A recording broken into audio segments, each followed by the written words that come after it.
You're listening to the Clean Comedy Podcast with JamesDCreviston and LukeLacoy.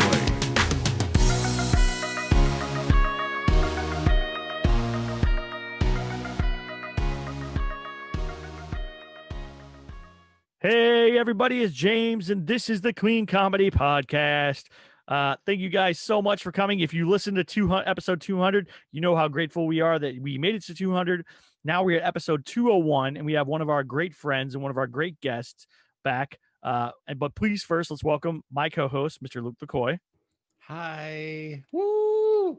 We're doing a great job. We're doing a great job. We just blend podcasts now. We're doing a great job podcast. We're doing everything. We're doing it all together. But our guest today is a very talented, the very smart, the very funny Mr. David Studebaker, and he is going to tell us about a book he wrote. So please, everybody, welcome Mr. David Studebaker. Yeah. Woo! Thank you for having me. I will say I'm a little confused and hurt because my people told me that the 200th episode would just be all about me and celebrating all the things I've brought to the Clean Comedy Podcast. And, you know, I'll take 201. Some say 201 is the new 200. But thank you. I'm honored to be here. Yeah, no, we're glad to have you. So you've done, like most comedians, when they write a book, they either write like their jokes as a book, like Tom Papa does that, where he takes his jokes and he turns them into stories or books or whatever. And you could tell his jokes are in there because if you've seen their stand up, you know they're in there. Or they write their life story, like a Rodney Dangerfield thing or whatever. But you don't get too many who turn around and write a fiction book, and a fiction book that's also a mystery and a comedy, right? So tell us about your book. Yeah, well, thank you. So it's called Lone Star Lance, available now on Amazon. Look at that. Nice. Thank you. Shout out to Connor McCammon, my dear friend and graphic designer who does graphic design work that I could never afford. He's amazing. He is. He's a wonderful man. And he's available for hire for $2 million is his going rate. But no, so basically, I was kind of a sickly kid growing up, and there were two things I was really into. Well, before I got really sick, I was really into sports, and then my best friend, one of my best friends, he plays basketball in Israel. He's a professional basketball player, and as we were growing up, as he got bigger and blacker, and I got skinnier and whiter, it became very clear. He had a future and I didn't in basketball. So, and then I got really sick. And so I would spend my days watching comedy and reading. I was I read just endless amounts of novels and mysteries. And I've always been a big mystery fan, both TV and books. So I have bits about it in my stand-up set about the various mysteries. So it's something that I've always wanted to do, but I do so much, especially prior to the shutdown. I have David's Ark. I'm doing shows. I got a baby. I got the whole So there was just no time for me to. We have a wife. Yeah, and I have a wife. Yes, and I have and I do some screenwriting. So there just wasn't time to do a novel. But with the shutdown, I immediately started working on the novel because I was like, this is such a huge opportunity. And there's an author named Tim Dorsey who I read a lot growing up. I guess I was a little young to be reading his stuff because it's a little dirtier than one would think. But he's a Florida-based novelist who blends comedy and thrillers. So it's like the exact genre. Dave Barry's another really good one with that. If we want to go further back, G.K. Chesterton is one of my all-time favorites. Look him up. So it was, I always wanted to do that. And so what I did is I had this script, Lone Star Lance, which was a TV pilot that I wrote, just a 30-minute pilot that was just about a San Francisco playwright and yoga instructor whose wife quits the force. She's a cop, but she gets pregnant and she decides she doesn't want to be a cop anymore. So she quits and forces them to move in with her conservative Catholic parents in Dallas, Texas. And so the sitcom was just kind of that. It was just kind of worlds collide, them kind of blending in. But then as time went on, I was like, ooh, I'd love to turn this into a mystery. So to have, bring in her, because she was a cop, so bring in the investigative element and all of that to it. And so then I was like, okay, well, I'll write it as a feature script. But I've written so many scripts over the years, and James, he makes good money writing scripts. He knows basically like 99.9% of the scripts that are written, even when they're bought, never get made. Yep. And so I was so tired of like writing stuff and going, well, I have a 0.01% chance of anyone seeing this.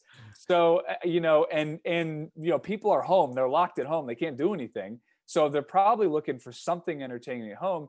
So I was like, you know what? I'm just going to turn this into a novel. I'm going to make those dreams come true. It's something I can do quickly, and then I can get it to people and kind of serve a need in this time. Because I always try to, with what I do, to try to serve a need and also be different. Because like you said, a lot of comedians, they have their memoirs or their joke books or different things like that. But I personally don't know of many stand-up comedians who go into fiction, and especially blending, because there's like really serious stuff in there, and there's the real thriller and all that. But I try to have laughs on every page. And so, yeah, so it was really cool. And I got to also bring in elements that are important to me that don't really get on stage or might be cut out of movies. So just things, about current events and my take on life and faith and different things like that. I just felt like it was a long form way of putting it all out there. So that's my long-winded answer to your question. No, that's good. Did you ever read any of those? I was thinking you read a lot of novels. Did you ever read any of those Fabio novels? I saw them when I was a kid. You remember? No. He's all like the long hair, like the pirate captain of whatever. Yeah. I never read it. I grew up. I never read those. No, I grew up reading like Tom Clancy and Stephen King and stuff like that. But I always liked like Michael Crichton and like those kind of. I like more sci-fi type novels and stuff. But yeah, I read a lot of memoirs growing up too. My grandma used to have Danielle Steele novels. I don't think I've ever read any of those, but I know what they all look like. I've seen like the entire collection. She had all those. So Luke, do you have like a novel type that you like to read?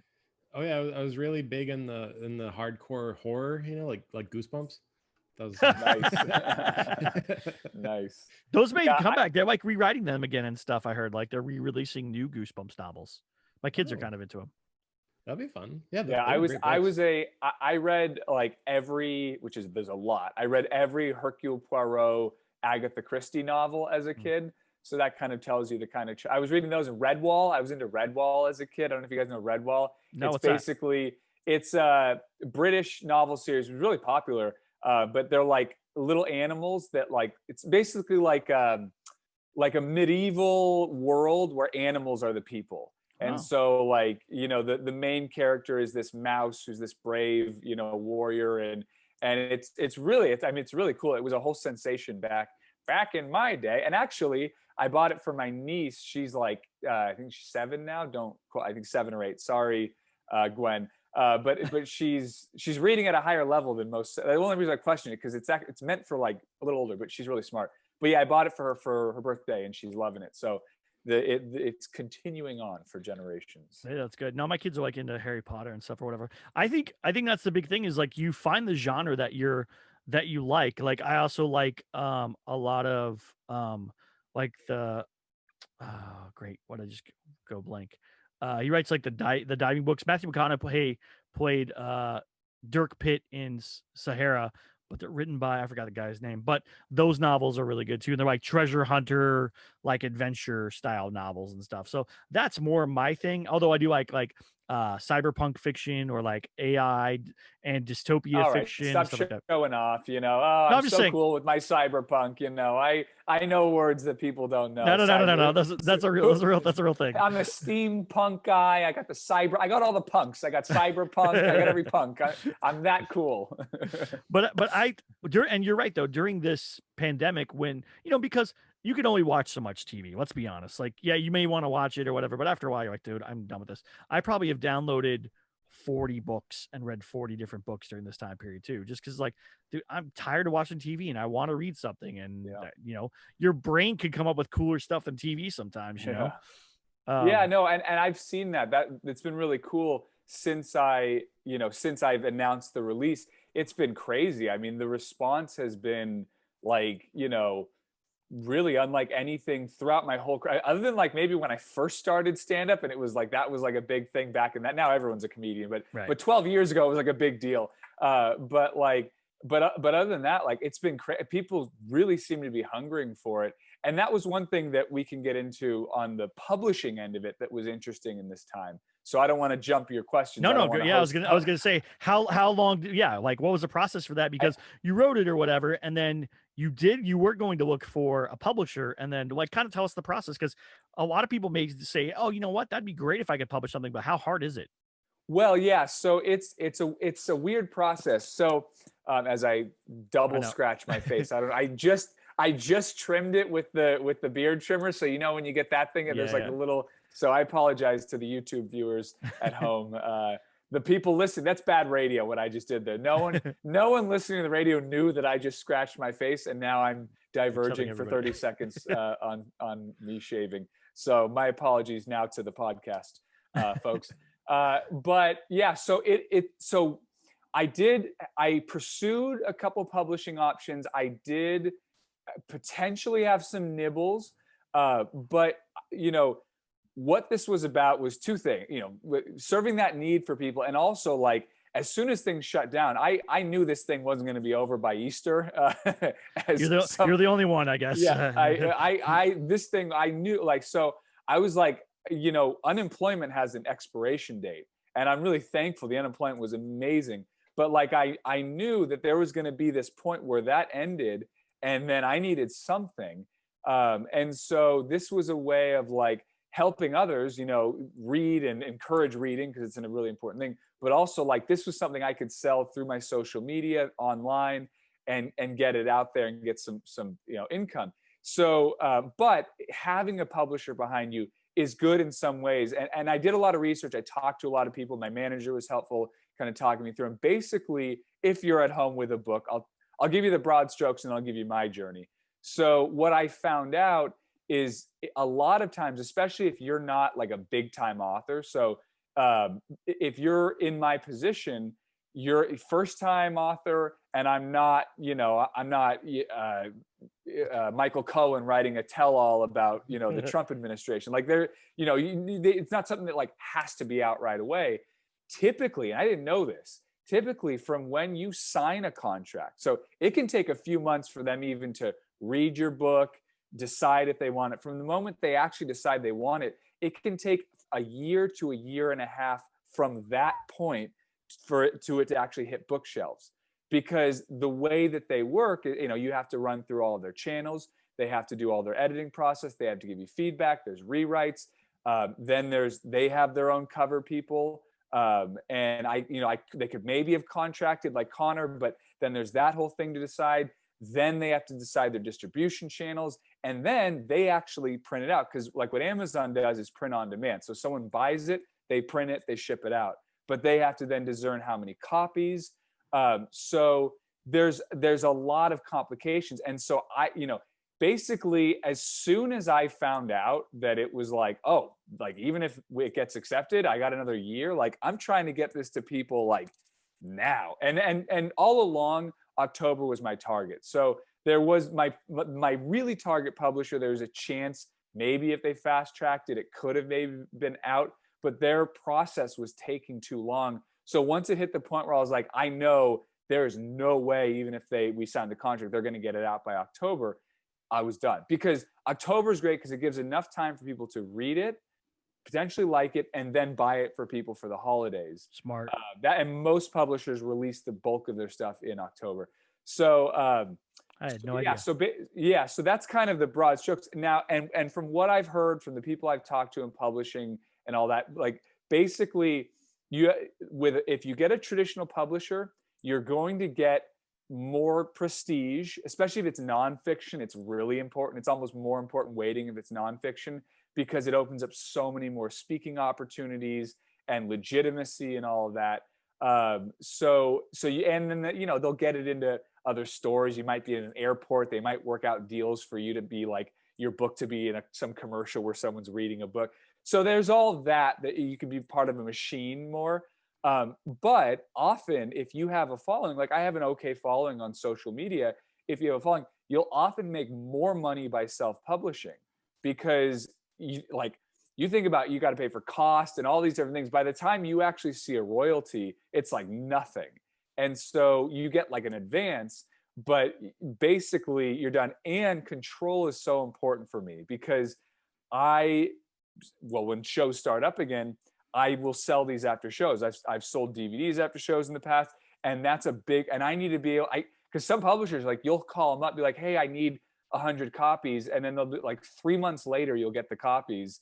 And so I need to be like Amazon, I need author copies. I put it in for 30 copies, 10 days later, boom, as many as I want. What does that mean, author copies? What's the difference between that and like when I order a copy or when somebody else orders a copy? Yeah, so I've never heard of that. Yeah, author copies are basically it's stuff for me to sell myself. So I get them, they don't count for sales. So I could sell 1 million author copies and it would count as 0 on the Amazon bestseller and on like the New York Times bestseller.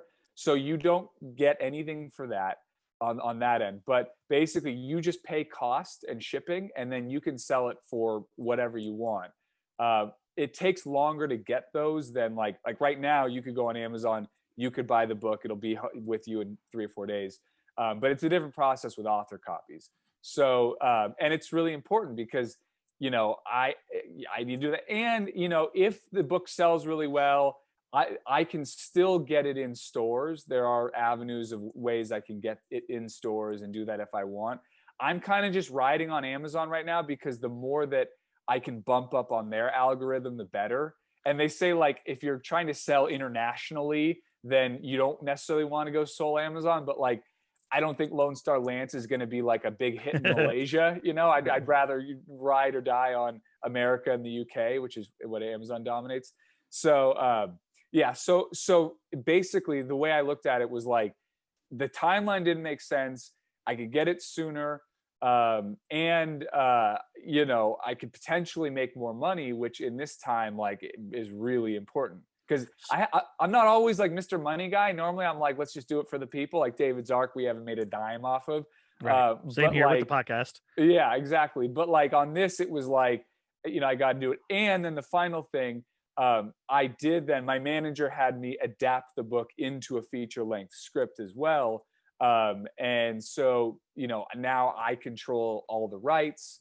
And if we do sell it, I don't have to then siphon off from a, publisher and all that. So here's my question for you. Why not, and this is me gaming the system, because that's what I do in life, is I try to game the system. Why not just lower your book price to like $1.99 for a week? You order 100 copies at $1.99, you get the royalties, it bumps up how many sales, and you put it back to the regular price, and then you are done with it instead of doing author copies. Because people do that, right? There was somebody a while back, they were talking about they sold like 100,000 books because the publisher bought 100,000 and then gave them away. That's how Chelsea Handler got famous. Is she was like an unknown, and then she did a book, and I think her husband was wealthy, or somehow there was big money in her family, and so she bought like 1 million copies of her book, or 100,000 copies, so she would be on the New York Times bestsellers list, and then she got a big name out of that, and then she got her TV show and all that. So you can do that. Game the system, baby. You can game the system. Now the problem with that is, I believe, from what I understand, the way Amazon works is what they call it is group buys. So if you buy like 30 of them, it still only counts as one. So I think you'd have to like go in and buy each individually over and over again. But I think they flag it if it's from, I know they have Amazon does have some sort of protection on that. Dang you, Amazon. I know, but where you really could do it is, if you were super rich and you put it in stores and you did it with a publisher, then there's nothing stopping you from doing that. That is one of the ways people do game the system. Yeah. I was just curious. I was like, let's get this to number one. And then David gets gets the deal or whatever. We'll figure it out. I'll throw in a couple $100. Thank you. Yeah. Yes. I like what I could do. Like you could like farm it out and like just Venmo like everyone $4 to buy the ebook and then bump it up. But I mean, I don't know. I'm gonna do it the good, honest, honest way. And so, but you are getting sales. You just put it up. What day did you put it up on? So it officially went live on the 16th, 17th, the last weekend. And then I waited until my proof arrived, because the reason I put it live before getting the proof is that if the proof was good, I wanted to be able to have it ready right then. Whereas if you wait, there's a processing time in order from when like you say, okay, let's do it, to when it goes live. Well, it's usually only 24 hours, I thought. What? Well, no, the ebook is under 24 hours. The print book can be up to 72 hours. Oh, okay. So, and by the way, that's something that's really nice about Amazon, is that you can make real-time edits. Yep. So you can change almost anything about the book. Certain things you can't, that are locked in, but there's like, if you release it, you see a typo, you can change that, and then within 1 to 3 days, boom, it's fixed. So that's really nice. But yeah, so I did the official like release. Gosh, what was that? Was that Wednesday night? Yeah, Wednesday night. I received the book. It was in good shape. It was looking nice. I'm already reading it myself again to make sure there aren't any more typos. Was there typos? There were. So it's so funny. There were none. I had someone who worked as an editor go through it, and so many people. And I went line by line through it, my script, because I was putting it, adapting to a screenplay, and still I was so pissed. It was totally clean. It was totally clean. And then like I got, I don't know, 40 pages in, and it was like there was no like misspellings or anything, but like there was an at that was supposed to be an an. So it was AT instead of AN. I know. And then there was one where it actually kind of seemed like I meant to do it, but there was a word where it says ribbing, and then there's another word and it says ribbing again. And so you could maybe like make an argument that it was fine, but it wasn't like, I mean, sometimes you see self-published books on Amazon and it's They're like, bad. I mean, every page. So I was just happy that like, at least I got through like 25, 26 pages and it was fine. And even traditionally published books, I was just reading one where like, you still see typos in those. Yeah. So, but I was like, damn, because I thought I really like, I put it, because it really, like, it meant a lot. Because one thing, I wanted this to be a published book. I spent like 70 trillion hours formatting the document and the PDF so that the innards, every piece of it looks exactly like a top-notch published book. Because there's traditional publishers where they're just like butchers. They just do like a billion of them. They don't put any time on the cover. It all looks the same as all the other books. And the inside is just kind of generic. And so I really wanted to be like, I bought a bunch of bestsellers of authors I like, and I really put in time on that. Connor he and I spent just hours on the cover. So I wanted that attention to detail. So it was like, everything was good. And then like, there's, it's like I don't know if you guys probably didn't see that GIF from Daniel Jones yesterday. He's a Giants quarterback, and he breaks out this 80-yard run and there's no one behind him. And then he trips over his own feet and he falls over at like just before the goal line. That's how I felt with those 2 or 3 typos. But wait, did they play the Eagles? Just, I don't know. All right. Anyway, go ahead. Yeah, the Eagles. You're right. Yeah. So, but I've been really happy with the process. But what I will say, if someone is out there wanting to publish, do your research. I did so much research, and I spent, I can't even imagine how many sleepless nights I spent just on the formatting alone, because it's so specific. And you really see, like, I get why publishers exist, because I'm fairly tech savvy and I have the time with COVID, and I'm kind of a nerd with formatting and things. So like, I was fine doing it, but I can't even imagine like a 65-year-old writer who's been around a long time. Like if they had to do that, it would, and also like, I come from a screenwriting background. That's my degree. So like screenwriting is like a formatting hell, but this was like screenwriting times a trillion with getting this right. And then there was the further problem of I had a different computer when I started writing it. And then I got a new computer and I got a new version of Word, and Microsoft Word, they changed from like a 24-bit to a 48 or something like that. And so there were like little bugs that were put in when I switch over that I didn't know and you wouldn't really notice. Like for instance, they added an indent on every one of my paragraphs. So after I was all done, I hit like the formatting thing where it shows you every formatting, like blue mark and all that. And I'm like, why is that? What is going on with these paragraphs? So then, like, after I'd already spent like 70,000 hours, I then had to go through and manually delete every single indent on 261 pages worth of books. So things like that. Things like that. All right, that's awesome. Did you already do a like a TikTok commercial for it and stuff? Have you guys done a TikTok for it? I did do a TikTok commercial. We've How many views has that gotten? we're closing in on 400 right now, but we've gotten some people already commenting saying they bought the book. And Facebook has been Facebook's been the biggest response. It's been really crazy. People I don't even know liked it. And then, I shouldn't talk about it. So someone already has contacted me about the film rights. Wow. So like, thank you. Yeah. So it's, it really seems like something that people want. And then the other thing just that's important to me with this book, and that I feel like in terms of matching this time, is I really wanted to have something that everyone could enjoy, where the comedy in it's clean. I think ass is said twice. I believe there's 2 asses in it. I hope that's not, do we have to bleep that out? No, that's okay. No. They're referring to donkeys. No. But it's clean. Anyone can read it. But also, like, in it, you have kind of 2 sides of the spectrum geographically and politically coming together.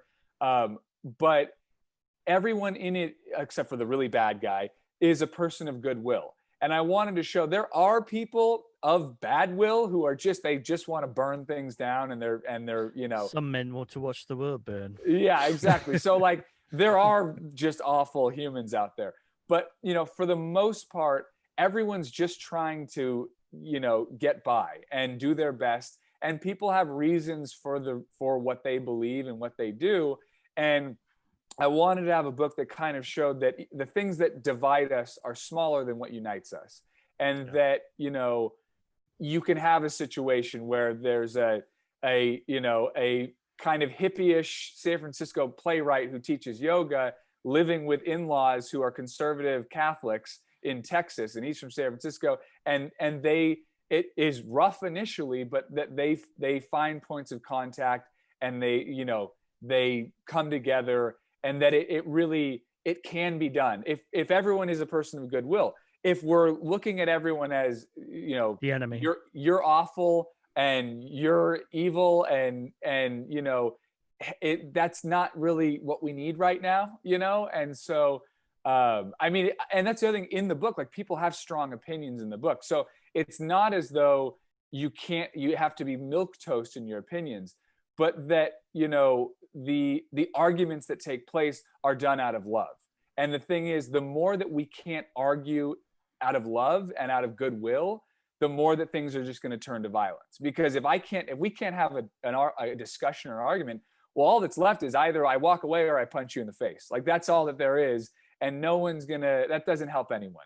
So so that was something that's important to me. I mean, don't get me wrong, most of the book is goofiness and murder and craziness and secret societies and a lot of craziness. So this is not this is not anything like that. But it's laced within, and it's something important that it's hard to have a nuanced, loving discussion about these things on a stand-up stage. Yeah. So or even in a film. Or even in person sometimes, unfortunately. Or even in person, yeah. And that's why the book was so nice, because you just maybe you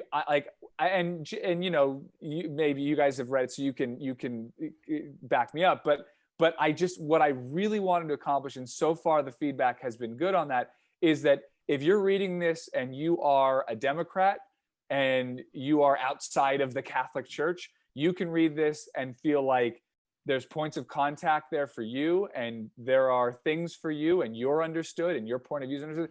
And if you're a conservative and you are, religious or whatever, that you can read that and go, there's things in there for me, and that no one is being vilified in that way. There are villains out there, and there's villains in the book, but especially within families, because most of that takes place within the family. And that's something that is just so important. Because for me, family-wise, like, I have family members all over the political spectrum. I'm fairly moderate, but like, they're all over the spectrum, and I disagree with some on both sides in different ways. But we all love each other, and it's all in good faith. Yeah, and that's what I love is you're trying to show that there can be a middle ground in all this situation, because with a tumultuous state of America at this point, it feels like nobody can tell each other anything. People are ripping each other's yard signs out, people are yelling each other's faces, people are fighting and screaming, and it's like, man, if at this point I want to get rid of presidents overall, just no more presidents, dude. Like, let's just get rid of president, no more presidents. We're all going to rule ourselves. I'm a real institutionalist. You know this. I'm an institutionalist nerd. So I'll disagree on that, but I do agree. I know. Let's bring the temperature down. Yeah, let's bring the temperature down. Let's all hug each down. other, man. Yeah, a big, nice, loving hug will do a lot. I love everybody. I hate to see everybody so worked up. It's like, dude. Oh, and then the other thing that's included in the book is the whole pregnancy thing that that's covered. That's a whole theme. Each new chapter is a different day in the pregnancy. So we kind of track that, because that was something my son's 18 months old, but that was kind of, as I was writing it, that I was bringing that experience into it. And then the other thing is, it's funny when you write stuff, people ask like, who characters are based on. Yeah. And so let me just set the record straight. Lance is not me. We do have things in common. We work in creative fields. We're both kind of divas. We're both from San Francisco, but I am not Lance. We have points of contact, but he is based on an amalgamation of people. But yeah, and then James, did you ask when you were reading if Duke was based on you? Yeah, I did. And James is not Duke. Don't worry, I didn't base that on James. But yeah, no, it is funny. But it is interesting, because there are I do tend to base characters on people I know, but they're amalgamations. It's all right. So one more question before we go. Are you already working on the sequel? Yes. So, and James is very kind. He's been wanting that sequel since the moment he read which is a great sign. I finished the book in like 2 days or something like that. And then I was like, hey, where's the next one? And you're like, I'm not even done with this one yet. Like, and in his defense, I did leave it on a bit of a cliffhanger. So the current book, it starts in San Francisco and then they go to Dallas, Texas. And then the next one will start in Hollywood. I have not, because that's where it ends, is in Hollywood. Should I have said that? Did that just give away? It didn't give away the ending. No, it's fine. It's fine. No, it's fine. And one of my lights just went out. I'm getting the light. It's the opposite of stand-up comedy where they give you the light when you're talking too long. This one, one of my lights shut off. But yeah, so I'm starting, the process to get the book out was so stressful that I was just kind of taking little ideas and putting them. So basically I have I'm starting to kind of put together pieces and ideas. The only thing I don't know is, in terms of with COVID and when things open up, I wanted to have a full year of me touring and doing shows and selling this one after shows. So that then when I go back to those venues a year later, I have something new to do. Yeah. So I'm sorry, dude. I hope to have it out by next October, James. All right. If anything, James, I'll give you an advanced copy. I'll give you another first draft like last time, so you'll at least you'll be advanced. But yeah, no, this is definitely I wrote this wanting it to be a series, and it really lends itself to it. So the Lance Ford series, although even that, I don't know if I should say. Well, maybe Lance dies. I don't know. I don't want to give away, because that he's kind of in danger, and now I should stop talking. Well, all right. So where can people buy it? How can they follow you and follow up on all the Lance Ford information? Yeah. So if you go to Amazon and you just type in Lone Star Lance or Lone Star Lance by David Studebaker, that'll narrow it down even more. Or if you type in David Studebaker, actually. Or David Studebaker, yeah, probably will bring it up on. It does. Okay, there you go. So yeah, type in David. Or if you happen to be on my website, davidstudebaker.com, it'll have, and that's STUDEBAKER. You can like hit the Amazon link and it'll be there. But yeah, so it's on Amazon, it's on ebook. If you have Kindle Unlimited, you can read it for free. Awesome. I get like a penny a page or something, right? Well, way less than that. It's like really? it's like 0.0003 cents per page read. So if you want to have my son eat, buy the hard copy, or actually the ebook. The royalties are good too. But so, and it's affordable either way. It's $4.99 for the ebook, $12.99 for the hard copy. And if you come to a show, I'll sign it for you. There you go. How much does that cost? I'm just kidding. Well, actually, Amazon does give you a discount because the ISBN, the sticker price is $14.99. So you're getting a real deal on Amazon. But Perfect. The signed copy, I guess, would probably be $15. I think at a show, because who's going to shell out? Who's going to do $12.99 at a show? Like even 15 is sometimes too much change to deal with. So perfect. And then Luke, where can people find you at? Yeah, and let me just say, Luke, again, you dominated the whole thing. I can't do an interview here without you cutting me off every time, and it's hurtful. I'm over here, I'm trying to sell a book and feed my child, and it's just blah blah blah blah blah. Ay. And I have a problem. You can find me on. Luke, did you have a question? Did you have a question? Because I want this to be the longest podcast in the Clean Comedy podcast history. Did you have a question? I'm going to go to Luke. Yes. Next year, when the film is in production, would you play Lance? Oh, that's a good question. I do have an acting background. I would love to play Lance. If you could be the Tyler Perry now. Tyler Perry played. I know, right? I would prefer to play Lance. Play Lance's wife. Lance's wife. Just play everybody like Medea. Yeah, I know. I could definitely play a Salvadorian former cop, woman. I think that's me. So I would like to, but basically, if Ryan Reynolds wanted to do it, someone handsome and more famous and whatever, someone like that, I would cede, for the good of the project, I'd give it to them. But if it was between me and someone who's not like that, I want to be Lance. Who did you have it? As far as actors go, I know you just said Ryan Reynolds, but really, who were you thinking of? What archetype were you thinking of when you wrote Lance? Because everybody usually has some kind of person, character. Well, it was me. It was my it was my kind of acting style and comedic sensibility, especially when it started as a pilot. Because there are, you wrote it for yourself to play. Yeah, I've had opportunities to sell shows for myself as the lead. So it started as a vehicle for me anyways. It's just if it's done as a feature, sometimes they want someone much more famous for that. Of course. Whereas TV, it's a little different. So so I did, full disclosure, I did base that on me. So the character itself is a little different, but that I did base on me. All right, Luke, where can everyone find you at now? You can find me at on Amazon, Lone Star Lance. Yeah. Yes. For the podcast viewers, Luke just put up his copy that he purchased on Amazon.com. And Luke was nice. He did a whole video too, a little advertisement video as well. So nice. There you go. Yeah, that's awesome. It's a good book. So I endorse good things, and you made the list, so congrats. Yeah, no, it's a great book. I hope that it keeps getting sales. I hope that everybody listening will go and buy the book. Again, it's Lone Star Lance. It's on Amazon. Please go and buy it. Please support David. He's doing a great thing. The book is amazing. And here's the thing. Once you buy it and you read it, then you're going to just start messaging him every day and be like, hey, when's book 2 coming out? Hey, when's book 2 coming out? Just do it every day. Do it for me. Say, hey, James wants to know when book 2 is coming. Just every day email.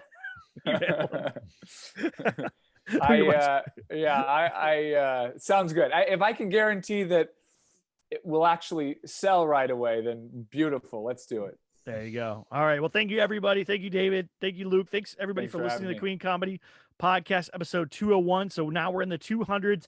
It's growing and going. So we have another, 100 before we hit, or 99 until we hit 300. So keep listening, keep supporting us. More good things are coming. And thank you, and have a great week, guys.